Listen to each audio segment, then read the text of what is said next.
ઘટનાની વાત કરીએ કે જ્યાં લિવ ઇનમાં રહેતા ઇન્દોરના કપલનું રહસ્યમય રીતે મોત નીપજ્યું છે। કપલ ડુમસના દરિયા કિનારે ફરવા માટે ગયું હતું। કપલે કોલ્ડ ડ્રિંકમાં ઝેર નાખી અને પી લીધું હોવાની આશંકા છે।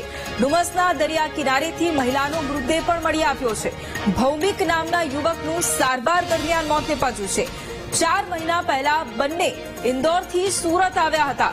બંને છૂટાછેડા થયા બાદ એકબીજાના સંપર્કમાં આવ્યા હતા અને પોલીસે બંનેના મૃતદેહને પોસ્ટમોર્ટમ માટે મોકલી અને વધુ તપાસ પણ અત્યારે શરૂ કરી છે।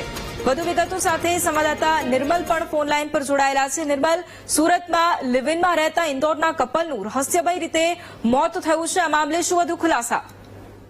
જે ચોક્કસથી કે જે બંને જે મૃતક હતા તેઓને હોસ્પિટલ ખાતે લઈ જવામાં આવ્યા હતા। પોલીસ દ્વારા જે મૃતકો છે તેમની પાસેથી જે પેપ્સીની બોટલો અને અન્ય જે સાધન સામગ્રી હતી એ કબજે લેવામાં આવી હતી અને તેને સેમ્પલ લઈ લેવામાં આવ્યા છે અને તેને લેબમાં મોકલવામાં આવ્યા છે। મહત્વનું છે કે ઇન્દોરથી આ એક કપલ આવ્યું હતું કે જે સુરત ખાતે રહેતું હતું, લિવ ઇનમાં રહેતું હતું। તેઓ દરિયા કિનારે ફરવા ગયા હતા, જ્યાં તેમનું